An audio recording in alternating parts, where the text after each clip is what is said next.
Everybody, welcome to the show. Around the Nation right here, TYT Nation. Jeff Waldorf here with you today. We've got a very good show today planned for you guys today, especially with the breaking news about Steve Bannon.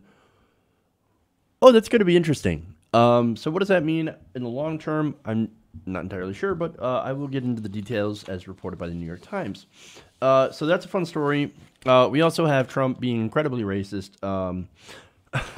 which is not going to surprise a lot of you, I realize. We're going to be talking about his reaction to when he was told that, hey, do you know that not all black people are on welfare? You're going to love that reaction. Then we have a story that involves Starburst, the candy. Very interesting.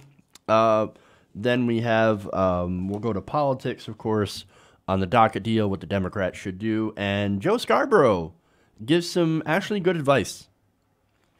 That's like a first. We'll get to that. That's fun.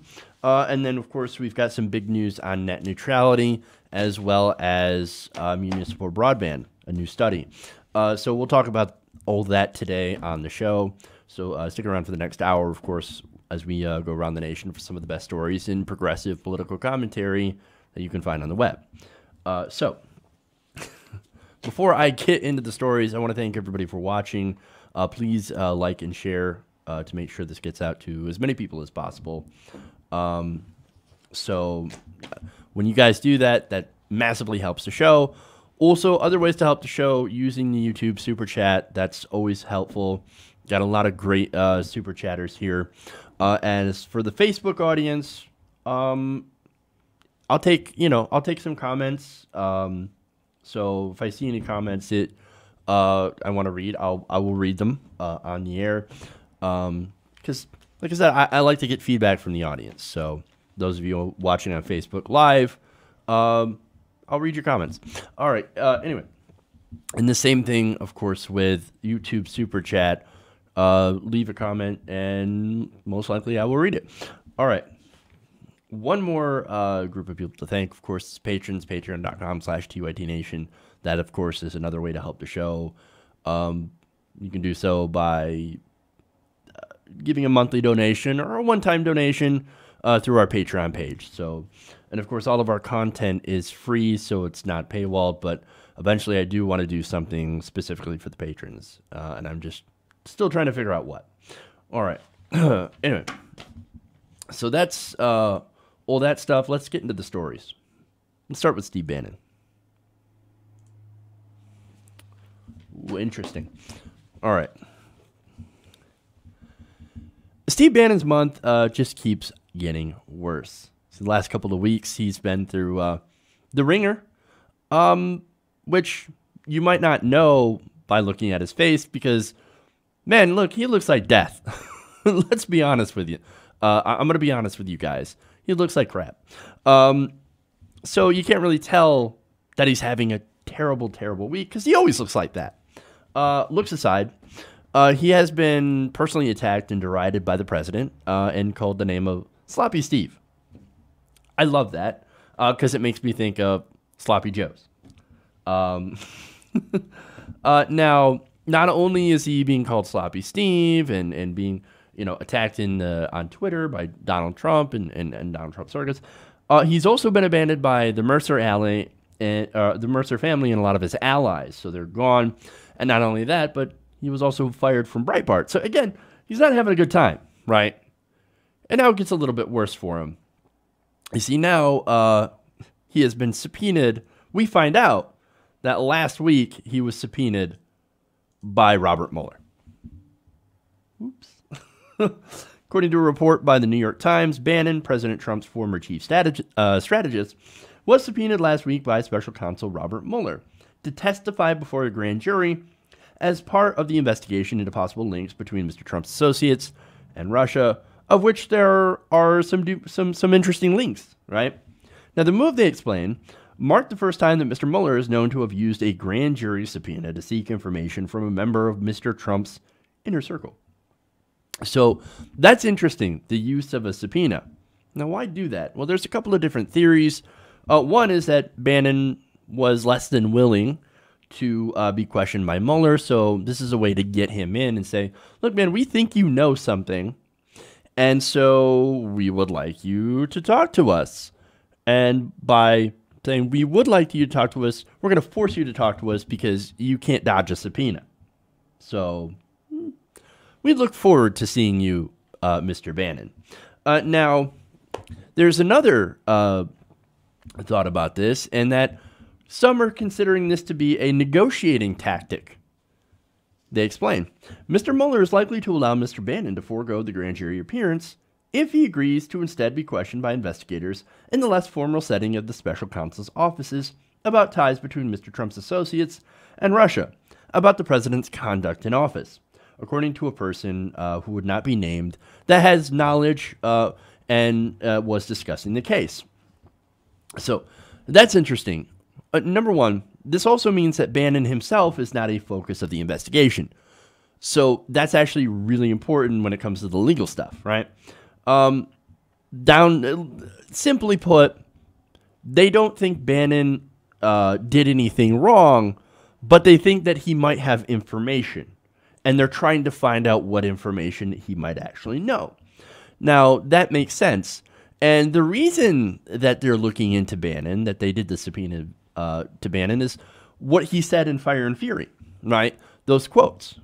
I mean, those same quotes that got him in trouble with Donald Trump, saying Donald Jr.'s meeting was treasonous and unpatriotic, and that Donald Trump Jr.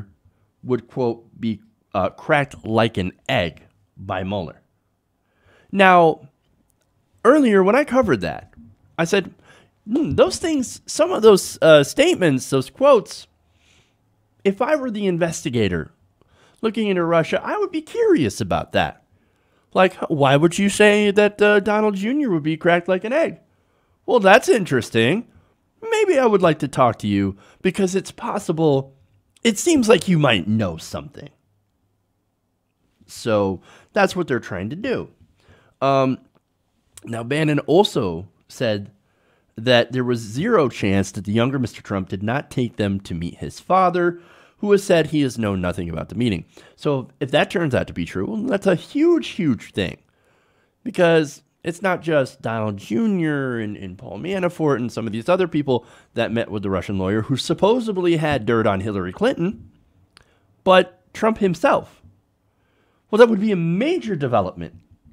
So, again, if I were the investigator, I would find that very interesting, and apparently Mueller has found it very interesting and has decided that he would follow up. Now, some of the quotes that interested Mueller, again, said that, the meeting, of course, was treasonous, and predicting that the special counsel would center on money laundering. That's another thing that he found interesting.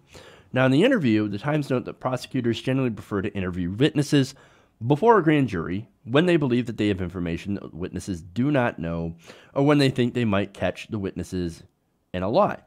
So they don't think that Bannon is going to hide anything, right? So that's why they're saying, look, hey, look, come talk to us. Come do this nice little interview with Mueller. We'll talk in our private office, and it should be fine. Just tell us what you know if you know anything. Okay. So, again, they don't think that Bannon's going to lie because he came forward about this in his book, or in the book Fire and Fury.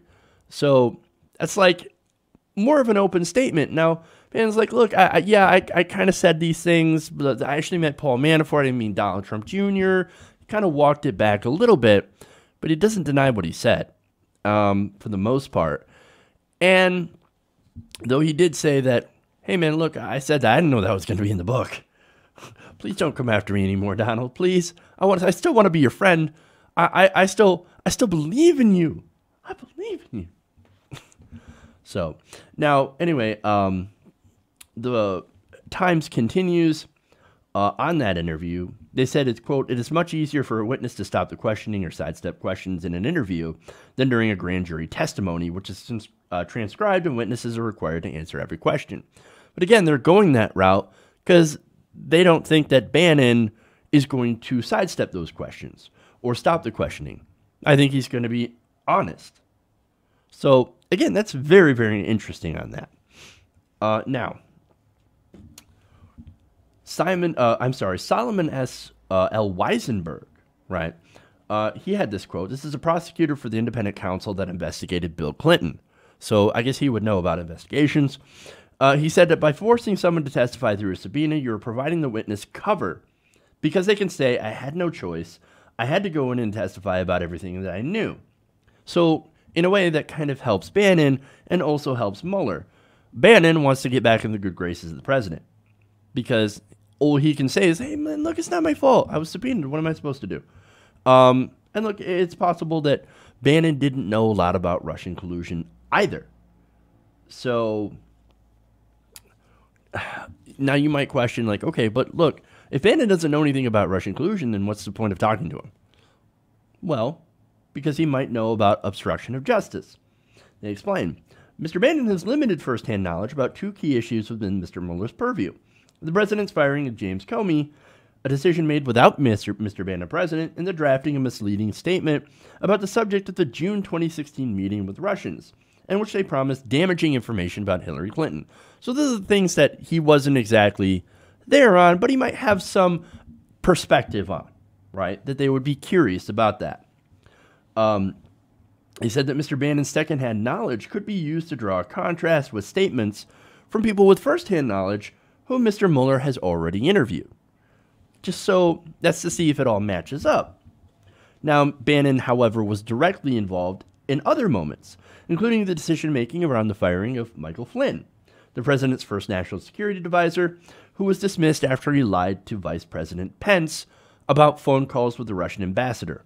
Mr. Bannon also helped run the transition after Chris Christie, the outgoing governor of New Jersey, was fired as head of that team. And Mr. Bannon was the chief executive of the Trump campaign in October of 2016, when WikiLeaks began releasing thousands of emails from the hacked account of Clinton's campaign chairman, John Podesta. Now, I remember when they were denying that these emails existed. Oops, looks like they don't deny it anymore. And they haven't been denying it for a while because a lot of that stuff, all that stuff, actually proved to be true. Yes, they did screw Bernie Sanders out of the nomination, and that was proven in the emails. Yes, even Donna Brazile, for example, had passed along questions to the Clinton campaign during that primary, something that she did not do for Bernie Sanders. So all that stuff was shown as true in WikiLeaks, in those emails. So I just wanted to keep pointing that out.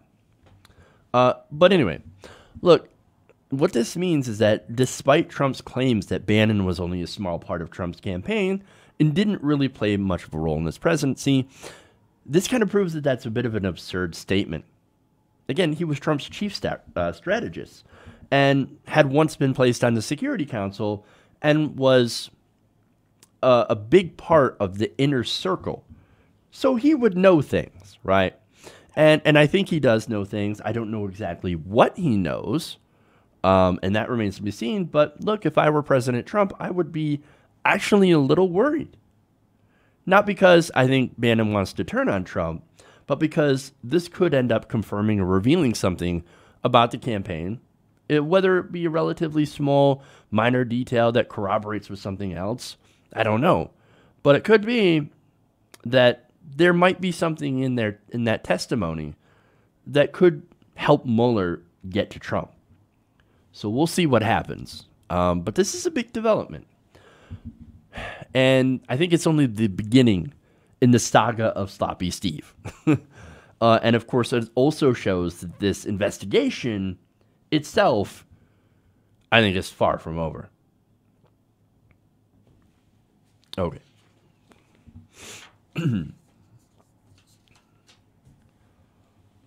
It's a fascinating story. All right. Moving on.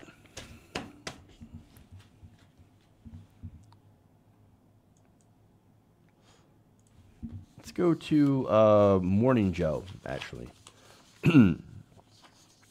Love that story.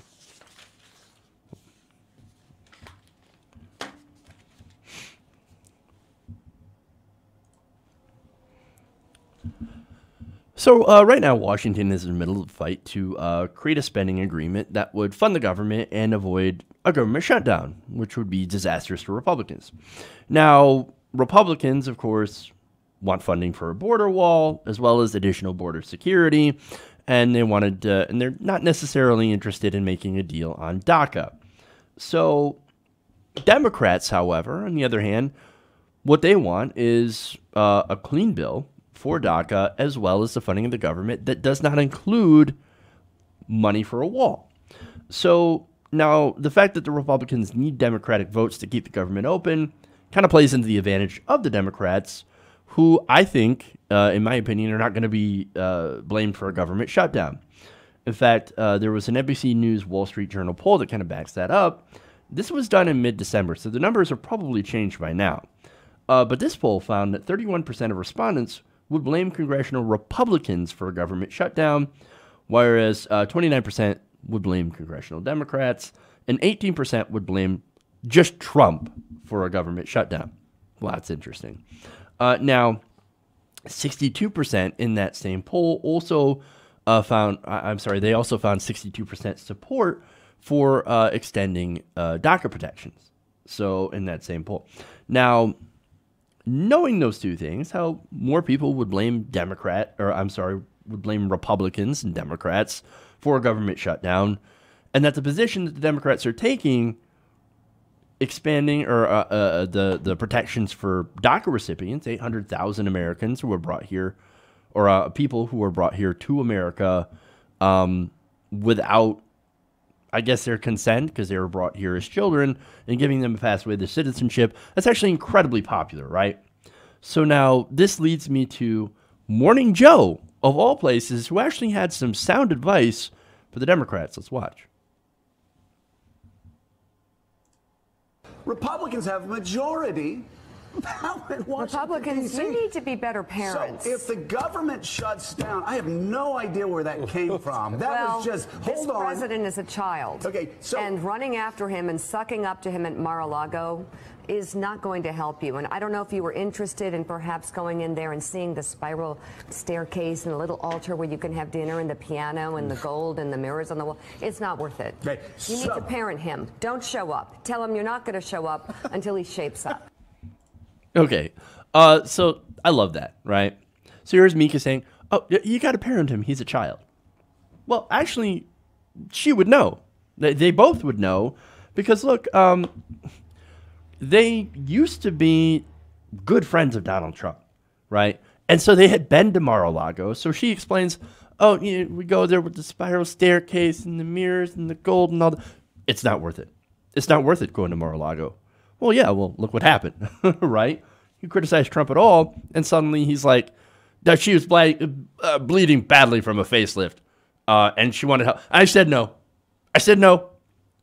But wait a minute, what kind of person? First of all, she wasn't bleeding badly from a facelift. That's completely 100% false, but who would not help somebody who was bleeding badly? Again, Trump is a child, and again, they would know, right? So... And look, they both elevated Donald Trump. They were close to Donald Trump, and that's how they know. They both helped him with free media access, right? And that was, I guess that was part of the Clinton strategy is, hey, man, look, just let Trump go out there and give him all sorts of free media access on this advertising and elevate him up so we can knock him down. Okay. So anyway, that's her advice, right? Trump's a child. Parent him. Don't show up to the vote. Be tough. Be like a parent, right? Okay. So now let's go on to Joe's advice. So, to finish what I was saying, Democrats, Republicans own Washington, D.C. You should not give them a single vote in keeping the government running. That's their job. This is their government. This is their Congress. This is their presidency. The American people said they wanted Republicans to run Washington, D.C. Let them run Washington, D.C. don't give them a single vote unless they give you a clean bill on Dreamers. If you do, let me say again, you are too weak and too spineless. And too stupid. And too stupid when it comes to politics, and too cowardly to be given control of Congress in 2018. Listen to the people in the streets. Listen to the people that knock on doors, that are going to be making phone calls for you in 2018. Don't do a deal with this guy. No DACA, no deal. It's that simple. Damn, dude. Look, hey, when Joe's right, say what you want about him, but that's actually pretty sound advice. He's saying, look, don't do the deal. Don't be stupid, right? And you heard whoever that guy was off camera. He's like, and stupid. Don't be stupid or weak. Well, of course, unfortunately, that's Democrats for you. And look, I could be wrong, right? But yes, if the Republicans want to insist on throwing out hundreds of thousands, almost 800,000 people, right, who up until recently were legally able to work in America and pay taxes, which most of them did, or they get an education, then yes, the Democrats should make them own a government shutdown. But again, knowing the Democrats, I see them being weak and spineless and stupid and not taking Joe's advice, right? And look, and of course, they're not going to take his advice, not because he was a former Trump friend or because he's a Republican. No, they're not going to take his advice because, again, they are weak and spineless, and the Democrats will likely fold. And that's the problem with that, okay? I mean, the reason that I say that, too, and I'm a progressive. I want to see people, protected. I want to see the DACA recipients get a full pathway to citizenship.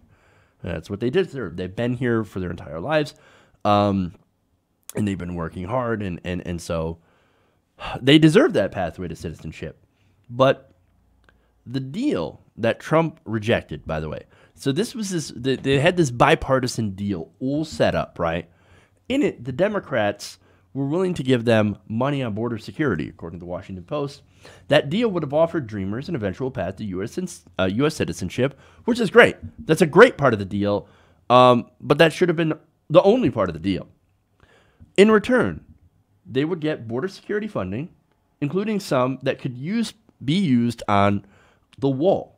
So they want to build this ridiculous wall. It would have given somewhere around $1.8 billion, a $1 billion down payment on that stupid fucking wall. The wall that we don't need, the wall that can be bypassed by tunnels and ladders or catapults. This wall that would serve no purpose and would cost about $18 billion. Democrats are like, okay, we'll give you the wall. We'll just give you funding on the wall. Okay, just please deal with us, right? Well, also in this deal, right, which was, again, terrible, right? It would end rules that allow Dreamers who become citizens to sponsor their parents for legal status in the United States, so you're ripping apart families. The deal would also curb a diversity lottery system that grants visas to 55,000 people from from countries with low immigration each year. So that was the bipartisan deal, right? That was not barbaric enough for Trump. Again, it ended the diversity lottery. It prevented people who were Dreamers from sponsoring their family, ripping families apart. And the only thing that it gave the Democrats was a deal for DACA, for these people to get a pathway to citizenship, which, again, a majority of people, 62%, according to that poll taken in December, I'm sure the numbers are probably higher by now, it has majority support. But no, this deal was not enough for Trump. He had to have more. Right? So they rejected that deal, and now we are heading towards a government shutdown. And look, knowing how bad Democrats are at negotiating, I wouldn't be surprised if they signed on to a more draconian deal, as long as it allowed at least the Dreamers to stay in. I would guess that they would probably either sign on to dropping the pathway to citizenship and just extending some protections for a limited time. That's my guess on that. And in return, Trump would get even more money to build the wall, because he said that is a precondition. We have to have a bigger wall. We have to have a bigger wall. We have got to get more funding for the wall, more funding for border security. That's what they're going to ask for. And it's likely, in my opinion, to see the Democrats sign on to something like that. Because, again, that's how they negotiate. I hope I'm wrong, but my cynicism has a basis in prior negotiation where, Democrats have given Republicans 99% of what they've wanted. I mean, look, the Democrats, they want to say that they're the resistance, right? They're the resistance. There's something that I didn't cover that happened last week is that they signed on for more FISA, right? More spying on American citizens. Democrats signed on to that. So they're more than happy to be bipartisan when it comes to spying on Americans, right? But when it comes to resisting Trump to actually protect and try to get an actual good deal for the Dreamers, I don't think they're going to do it. So we'll see. But like Joe, I'm guessing that the Democrats are going to be weak, spineless, and yes, stupid. Okay. I'm going to take a quick break here. Stay right here. I've got more stories for you guys. So we'll be right back. You stay right here.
Back and around the nation, right here, TYT Nation. So I want to read a Facebook comment, or actually respond to a Facebook question. This comes from Raven.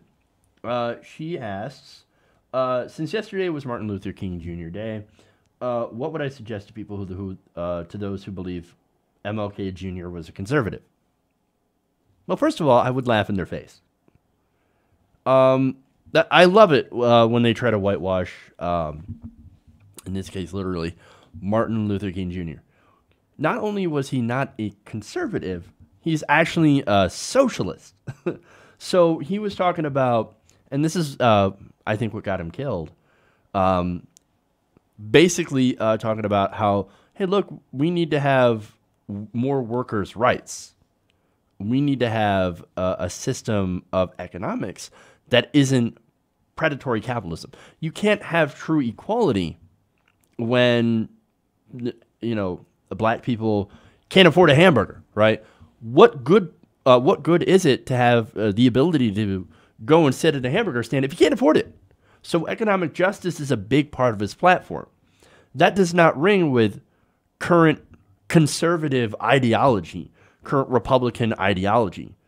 And so now look, maybe you look back at some of the past Republican platforms way back in the day. And some of that did involve forms of economic justice, but we are way, way far away from that. The Overton window has been shifted so far to the right that people like that, Republicans who believe in strong union rights, are now considered communists. So it's crazy. So again, I would laugh at people who consider that Martin Luther King to be a Republican, because it's not even remotely true. It's a ridiculous proposition. All right. That said, let's move on. We got plenty more stories here to go. So let's get into that.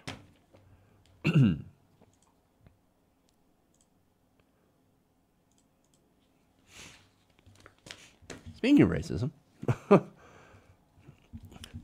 So look, President Trump is not only racist, but he's also ignorant. This should not be a surprise to most people. I'm not surprised. You shouldn't be surprised. I mean, considering he is, of course, the Fox News president and has a long history of racism, all the way going back to what he learned from his father. So, like many of those who believe in right-wing propaganda, Trump is very, very ignorant, has some very ignorant ideas on the topic of welfare, which is actually pretty consequential, considering that the Republicans' next move is going to likely be what they call welfare reform. Wonderful. Now, how this relates is that, according to an NBC News report, the president was shocked and chagrined, I tell you, to find out that most people on welfare aren't black. No. According to NBC, they said while meeting with the members of the Congressional Black Caucus in March of last year, one of the members mentioned to Trump that doing welfare reform would actually be detrimental to her constituents, while then adding, quote, not all of whom are black. The president responded incredulously, quote, really? Then what are they? Well, I mean, if they're not black, what are they? I mean, what do you mean that black people aren't on welfare? That's what welfare is. It's all lazy black people. Look, statistically, you would be absolutely wrong. You could actually say and make the argument that it's for lazy white people. Except that, of course, in reality, in a reality-based world, the majority of people on welfare are neither lazy nor black. They're actually white people. White people are actually the biggest beneficiaries when it comes to what we would call welfare programs. Now, according to the Center on Budget Policy and Priorities, white people without a college degree, ages 18 to 64, are actually the largest class of adults that are lifted out of poverty by these programs. In a 2017 report, 6.2 million working-age whites were lifted above the poverty line thanks to these programs. Now, when you compare it with other racial groups, in 2014, 2.8 million blacks and 2.4 million Hispanics were also lifted out of poverty thanks to these programs. Now, when it comes to Supplemental Nutrition Assistance Program, or SNAP, or the food stamp program, the numbers look pretty similar. Just over 40% of SNAP recipients happen to be white. Another 25% are black, 10.3% are Hispanic, 2.1% are Asian, and 1.2% are Native American. And this is according to a Department of Agriculture report put out in 2015. Now, look, the idea, in fact, that so many white people are on welfare just comes down to simple math, right? White people are a majority. So, yes, if you have a majority of the population, and you have welfare programs for people who are impoverished, and we have such high levels of income inequality, well, then yes, it's going to make sense that a majority of the people on those welfare programs and suffering are white people because, again, we are a majority of the country. Now, that said, the numbers of African Americans on welfare programs are still fairly high. Now, that's not because of some inherent deficiency, right? As white supremacists will claim, oh, they're just naturally lazy. No. The thing is that we have things like institutional racism and lack of equal opportunity in both the workplace and in our education system, meaning that black people end up starting behind white people. So when it comes to wealth and wealth disparity and equal access, right, to all of this opportunity, black people end up starting the race far behind white peers. So that's the problem, okay? And those are the things that we actually need to work on to fix the problem. If we guarantee equal opportunity to everybody to get ahead, then I think the supposed welfare problem would end up fixing itself. If everybody has the same kind of opportunity in order to get ahead and to make good wages and to lift themselves out of poverty, then of course we wouldn't need so much money put into these anti-poverty programs. But see, that's not what the Republicans are doing. That's not what Trump's doing. They're not ensuring equal access to a good education that won't leave people in debt. No, instead they have Betsy DeVos, whose only goal is to privatize school and ensure that for-profit colleges, for example, have less regulations and make more money. They're not ensuring that people get health care. No, the Republican bill to repeal and replace Obamacare, for example, would have left even more people left out and would have significantly raised prices for health insurance, locking more people out of being able to get proper health care, right? They're not going after the disparities in policing that happen to target and imprison poor minorities for nonviolent offenses, which, by the way, when it comes to drugs, black people do, for example, smoke pot, just the same as white people. That percentage is the same. And yet black people get punished disproportionately more and for longer periods of time than their white counterparts. And Jeff Sessions, what is he doing? He's launching another war on drugs, and especially a war on marijuana. So, and he is giving more power to the police and actually is militarizing them even more. So we're doing the opposite of what we should do to solve the problem. As a whole, the Trump administration is not trying to dismantle institutional racism or change racial stereotypes. No, what they're doing is that they're perpetuating that with their backwards ideology.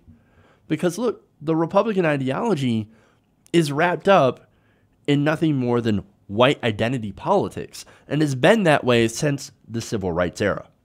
I mean, we had two RNC chairs admitting to using the Southern strategy. Now, that Southern strategy is where they would reach out to white Southern racist Democrats, and they said, hey, man, look, come join our party. We don't like civil rights. No, we're opposed to civil rights. We love segregation. So, yes, please come join us and vote for our candidates that are going to appeal to you on white identity politics. And since then, they have played off that. They have played off what they call racial resentment, which, by the way, in this election, according to a study, was actually a huge predictor in support for President Donald Trump. So, of course, it's not a surprise at all that Republicans like Trump are not swayed by facts, and they go on believing that black people are all lazy welfare moochers. They were the Reagan welfare queens, while in reality, most welfare ironically goes to the GOP's own voters that happen to be impoverished by the GOP's own policies. And of course, unfortunately, those are the people who are mostly going to be hurt when the Republicans finally succeed on destroying the social safety net. And that's something that they've been trying to do for a very, very long time. So lots and lots of irony on this. Okay.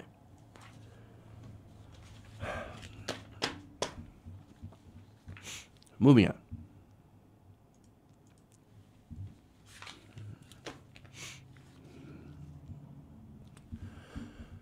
So one thing that Donald Trump has been consistently described to, according to his own aides and others around him, not only in the book Fire and Fury, but other sources, is that he is like a child, right? He's very childlike. And I mean, you could see that. He speaks like a fourth grader at a fourth grade level. He's got very, very simple ideas, gets bored very, very easily. And he can't even pay attention to briefings, right? He's not very interested in working. He's the guy, remember, who has to have his briefings reduced to tweet-size length or have his name peppered throughout it so we'll actually pay attention, right? So on and on. Now, of course, Trump himself and his supporters would argue, no, that's not true. Donald Trump's, he's not like a child at all. You're the child, baby. Sad. But look, for the last 9 months, there's been a professor that has been compiling a list of firsthand accounts of President Trump that describe him the way that one would describe a small child. And this professor is Daniel Dresner. So he has some very interesting things on his Twitter.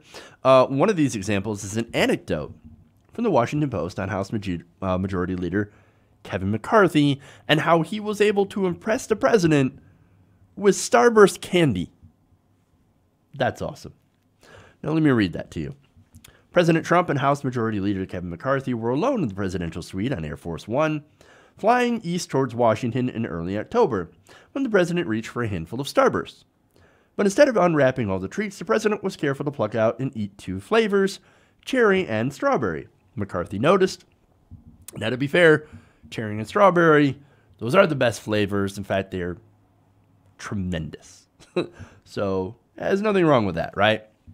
Now, McCarthy recalled in an interview, quote, "We're there having a little dessert, and he offers me some. Just the red and the pink. A bit later, a couple of his aides saw me with those colors and told me, quote, those are the president's favorites." Okay. Again, we all have favorites. Those happen to be mine as well when it comes to Starburst. But they continue. Days later, the number 2 Republican in the House, known for his relentless cultivation of political alliances, bought a plentiful supply of Starburst and asked his staffer to sort through the pile, placing only those 2 flavors in a jar. Now just imagine, right? So you're a staffer, you're an intern in the House, right? And you go through all this education, and you finally get a job interning in Congress. And your job is to sort through Starburst so that he can give it to the president. Sad. They continue. McCarthy made sure his name was on the side of the gift, which was delivered to a grinning Trump, according to a White House official. So, like, oh, hey, look, Donnie, I brought you your favorite Starburst. Ooh, oh my God, oh my God. Oh, you're such a great guy, Kevin. You're such a great guy. You're my guy, bringing me Starburst. Look, that's one example, right? And it seems like, by itself, an innocuous example, but nonetheless, there are some more, actually. Now, for McCarthy has been described in the article as one of the guys who gets Donald Trump, who understands him, right? And look, he's pretty easy to understand because he's a simple person, right? If you give him gifts, and if you flatter him, and if you have something to offer him, well, then, of course, you will become Donald Trump's best friend. And he will describe you in so many interesting terms. Oh, he's the greatest guy ever. What a fantastic, wonderful person. So when that happens, when you become Donald Trump's best friend or a friend, that actually means that he is more likely to listen to you, and then you'll end up having more influence. Now, Kevin McCarthy isn't doing this because he wants to be Donald Trump's friend, because he likes the guy. No, he's doing it because, well, why would you not want to have the ear of the President of the United States? Now, on the influence, let me give you an example of that, right? On how McCarthy uses this influence. Last Tuesday at the White House, Trump seemed to wander close to agreeing to an immigration deal with the Democrats without any conditions, to protect thousands of young undocumented immigrants known as dreamers from deportation. I remember that. He's like, oh yeah, just come up with something, just put it in front of me and I'll sign it. I'll sign it. I trust you guys. I know you guys are going to do the right thing. He was saying that to Democrats. And Republicans were like, what are you doing? Now the change came, right? Because afterwards, Trump's like, oh, no, you know what? I need border security. You know who was who came up with that? Kevin McCarthy. They said McCarthy jumped in quickly to head things off. Mr. President, you need to be clear, though. You have to have security, he said, prompting Trump to retreat. So that's what happened. So that's one of the reasons, and of course pushback from his base as well, that despise immigrants. That's what got him to step back from that position. Now, here's another example.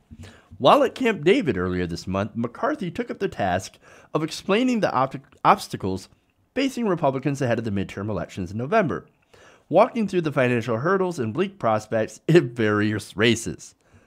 He urged the president to do everything he could to raise money for vulnerable Republicans. A couple of things I get from that, right? For one, doesn't look good for Republicans when it comes to the midterms. I mean, look, financial hurdles and bleak prospects. That sounds very, very bad. Now, the other thing is that he's actually trying to do a presentation for the president who has almost no attention span. Like, he can't stick with it. However, McCarthy already knew that because, again, he knows and gets Donald Trump. So according to two people familiar with the presentation, Trump appreciated McCarthy's use of pictures and charts rather than a memo. So he had a bunch of killer graphics and charts and graphs, and he's like, yeah, that's how to keep my attention. He said, one White House official said, quote, it was a basic and foundational presentation that explained midterm politics to Trump. So that's the other thing, right? Super basic and super foundational. Now, it's not like you can't use the excuse that President Trump is new to this, right? He's been in office a year. That's a pretty good chunk of time to be able to learn about politics. And look, I thought you were going to surround yourself with the best people, right?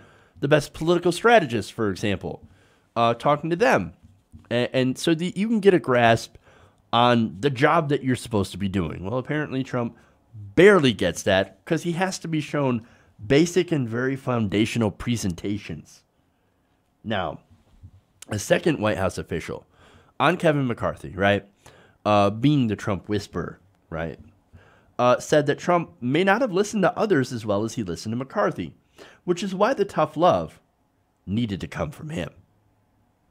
So, now look, I keep calling Kevin McCarthy a Trump whisperer, but in reality, he's actually a suck-up ass kisser, right? And that's actually why Donald Trump is more than likely to listen to him. Now, the other thing that this says, and the other thing I got from this entire story, is that Trump has no ideology. Number one, he doesn't actually care about the Dreamers. First, he was willing to make a deal just for the sake of making a deal and getting a win, right? And then McCarthy said, oh, no, you don't want to do that. You need to ask for border security. Oh yeah, that's right. Yeah. He doesn't have a solid position on anything. And the other thing that I get from this is, look, this is another example of Trump's deep-needed obsession to be loved. More than anything, he wants to be accepted. Now, this guy billed himself as an outsider. Oh, I'm outside the system. I'm not one of these guys. I'm not a standard politician. No, I'm outside the system. But here's the thing. Donald Trump has always wanted to be an insider. To have the other wealthy and powerful people accept him as one of their own. But he is a buffoonish, clownish child. So most billionaires, and Donald Trump is an alleged billionaire, by the way. Most people look at him and are like, are you serious? No, I'm not going to take you seriously. You're an idiot. You're only rich because your dad not only gave you a small loan of $1 million, but also left you a vast fortune in which you have squandered. Most of it. No, I'm not going to take you seriously. So, but he's dying for that affection, right? He desperately wants to be an insider. He desperately wants people to like him. And so, in his quest, and since he is so stupid, the only people that actually do accept him are people that are looking to use him in some way. So, look, it's almost sad and definitely pathetic. And look, if Trump weren't such a monstrous person, you might actually feel bad for him.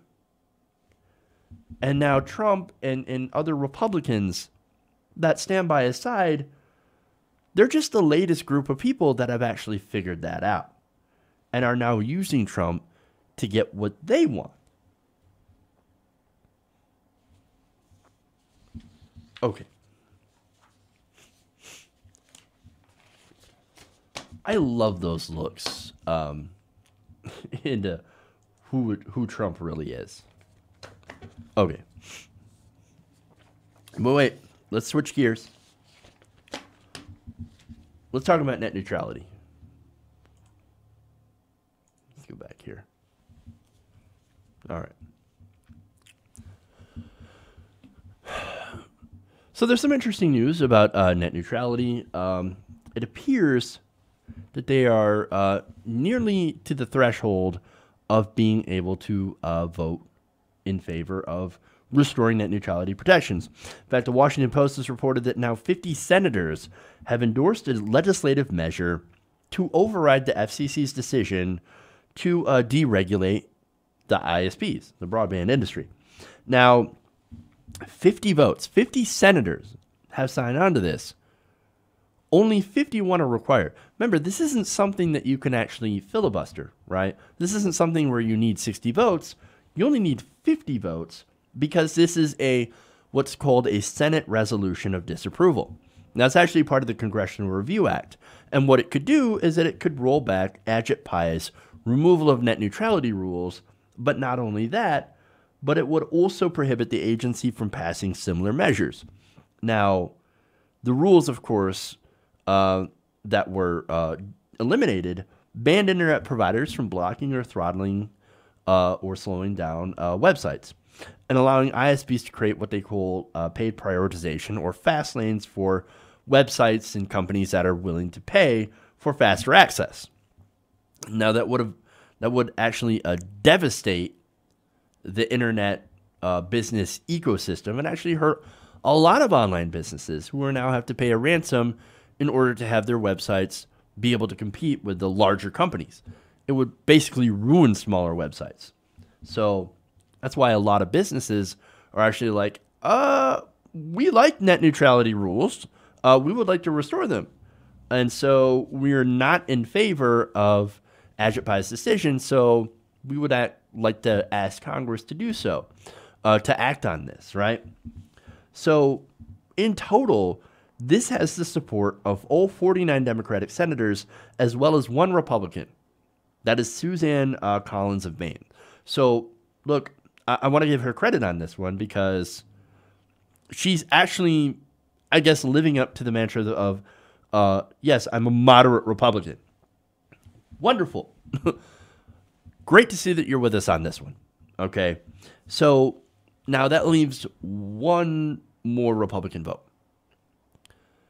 So, in theory, that should be pretty easy to find, right? And I'm going to give you some numbers that illustrate why it should be easy. And then I'm going to tell you why it's not easy. For one, 83% of voters support net neutrality rules. That includes 75% of Republicans. This should be a slam dunk, right? This should be a slam dunk. But for Republicans, there's only one senator that's signing on with this. Out of all the others, one senator.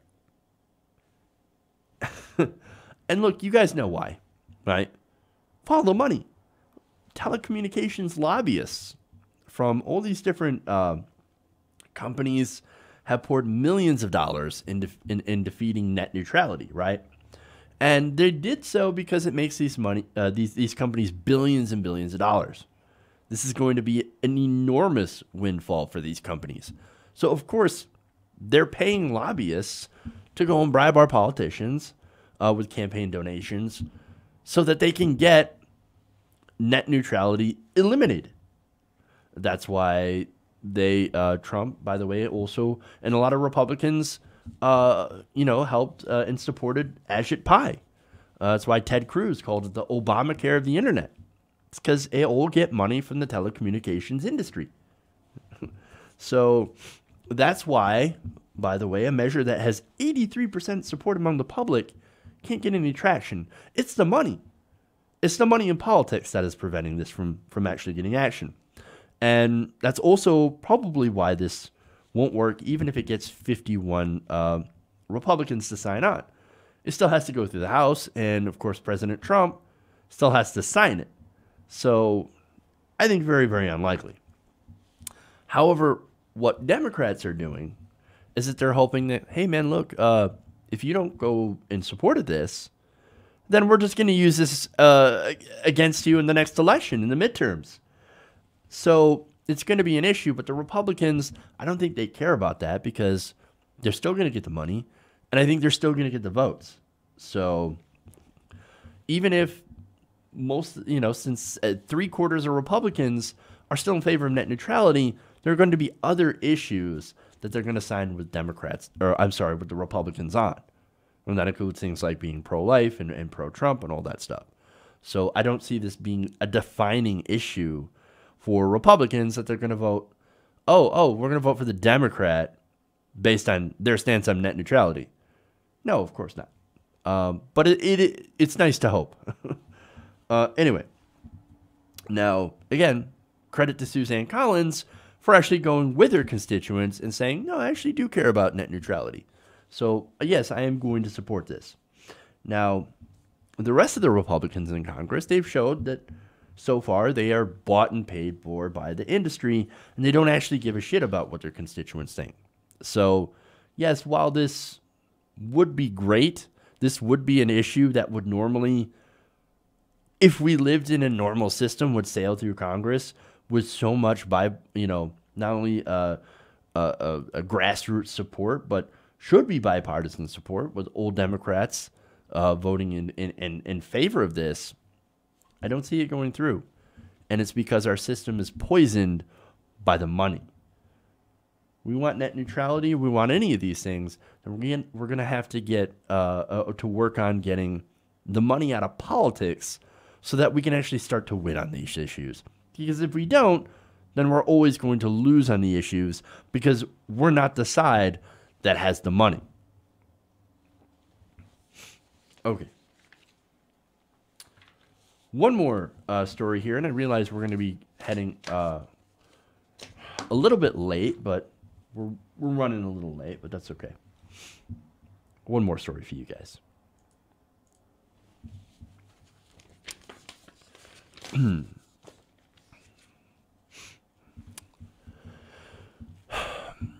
Now, while Congress looks to reverse the FCC's decision to deregulate ISPs, many people are looking towards city and state-run broadband networks to get their internet from.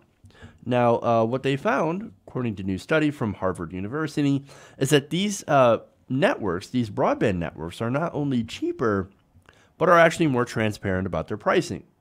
So that's very interesting. Now, researchers collected advertised prices for entry-level broadband plans, those meeting federal standard of at least 25 megabits per second download and 3 megabits per second upload speeds offered by 40 community-owned ISPs, and compared them to advertised prices by private competitors. Now, the report by researchers at the Berkman Klein Center for Internet and Society at Harvard does not provide a complete picture of municipal versus private pricing, but it tends to offer a pretty good picture of the differences between pricing when it comes to public and private.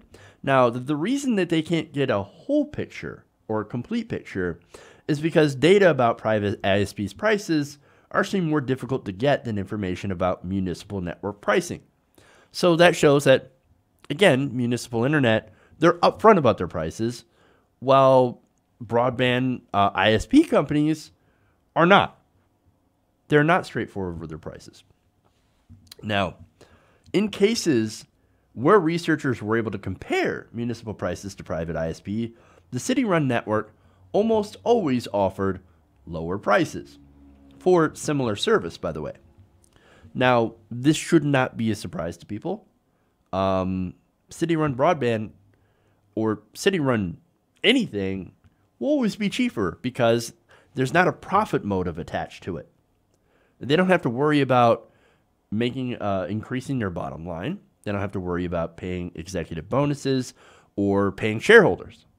So, of course, when you have something that is not for profit, it's going to have much lower overhead. This is the same situation that we have in healthcare, and why our healthcare is more expensive than other countries that have single-payer healthcare. It's because there's just less overhead. There is less waste. So, and look, when it comes to, I think, a valuable service such as healthcare or access to information, any overhead profit, I think, is considered waste. But that's just my opinion on that. Now, while internet provided by the city is not always cheaper, or I'm sorry, it's not always the fastest, sorry, but it usually is cheaper. It actually also doesn't come with extra features. Now, that's where the market can come into play as a competitor, right? So think about it, right? So city-run internet or state-run internet can provide basic packages for very, very cheap, right? Now, private companies, with their profit motives and things like that, they can't touch those prices. But what they can do is they can offer faster speeds and extra incentives to try to vie for consumers, right? So you have some extra bells and whistles, a little bit extra speed, throw in some packages and things like that to justify your higher price. That's how it's supposed to work. That's how competition works, right? But what they're doing is that thanks to the capture, I think, of the regulatory regime, so, you know, through lobbying and all that stuff, they've been able to basically capture local governments and as well as the federal government and say that, well, you can't regulate us. In fact, we need to be deregulated even more. And not only that, but we need to clamp down on other, you know, competitors, things like municipal broadband. And that's what they do. Instead of going and justifying those prices with better service and support and more bells and whistles, no, they just buy up the government and use it to crush their competition. And when they eliminate that competition, they can get away with things like data caps, poor customer service. I mean, look, I think I heard somewhere that Comcast actually has the worst customer service of any company ever. So that's pretty terrible. Now, they're not the most hated company in the world. That distinctive pleasure goes to EA, which I absolutely agree with that assessment. EA is fucking terrible. But Comcast, I think, rates high on that list as well.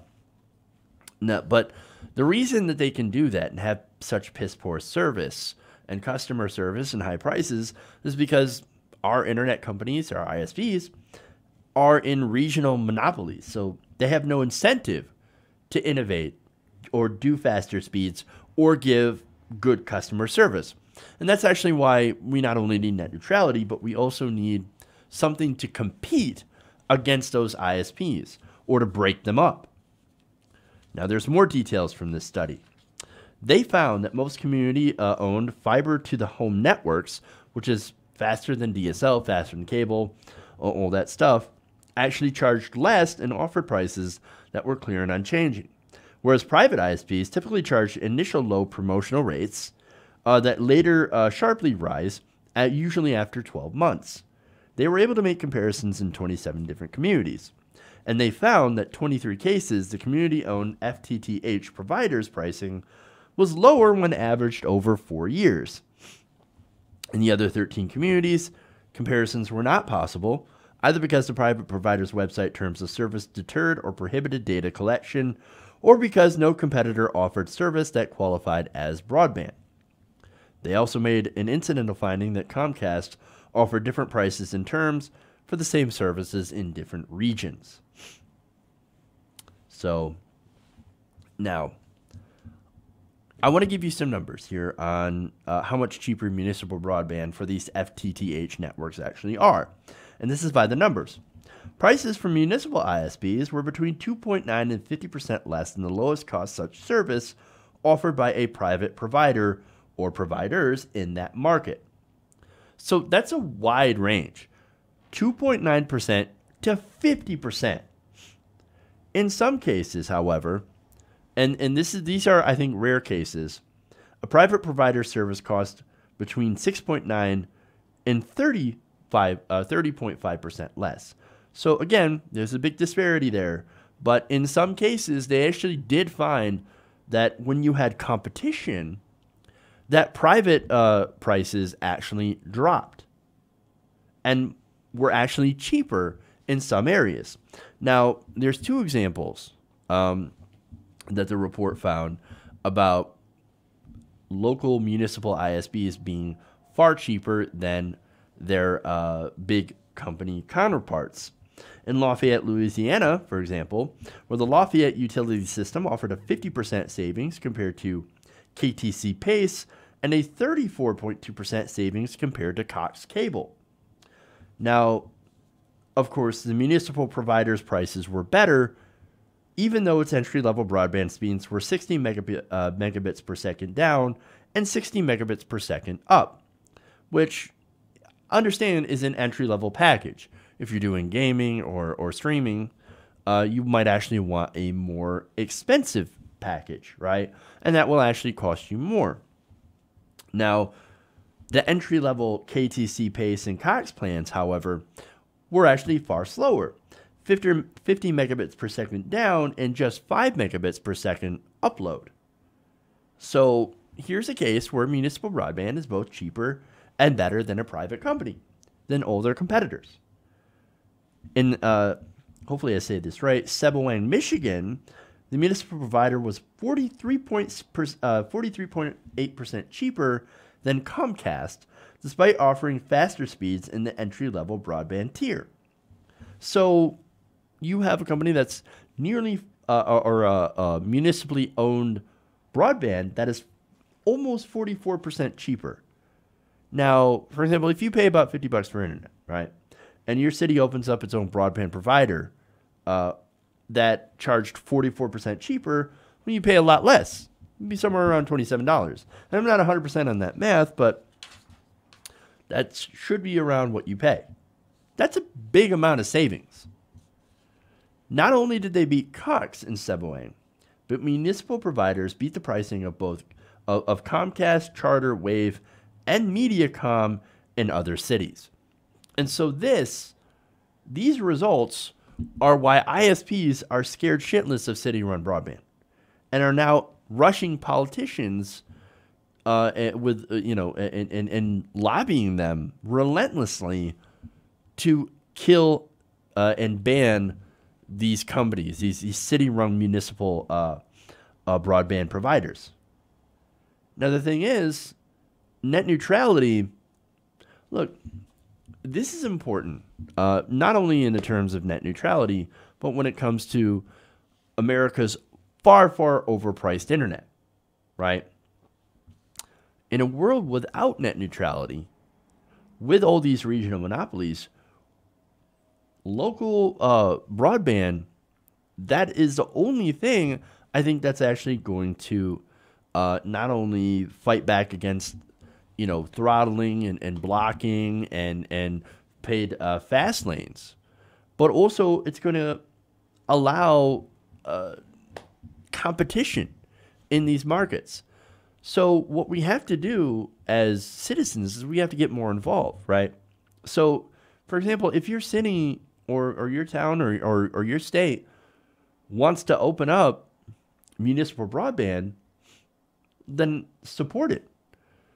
If your city or state or whatever tries to ban it, get involved and vote in politicians who actually care about this issue and actually want to make sure that you have the option of getting municipal broadband.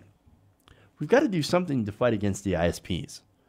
And to make sure that they're actually doing a service, that they're actually doing what they're supposed to do, and that is serve the customer base and not just their shareholders or their executives. And I think that's the only way that we're going to be able to fight against a corporate takeover of the internet. So while it is nice that Congress is working on a way to restore net neutrality, it won't solve the original problem of regional monopolies. And I think this broadband, this local broadband, this is the way to do it. So let's fight for it.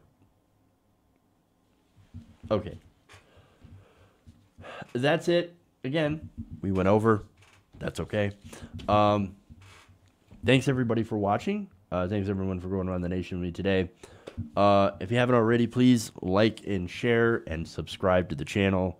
If you're on Facebook, if you like our content, please check out our Facebook page and, do what you got to do. So thanks for watching, both on YouTube and Facebook Live. We'll be back tomorrow with another show. We'll have Ron Placone in the first segment. So that is always a fun and great discussion. So tune in and check us out then. All right, everybody. Thanks a lot for watching. Love you guys. And remember, change begins with you. Good night, TYT Nation. See you all tomorrow.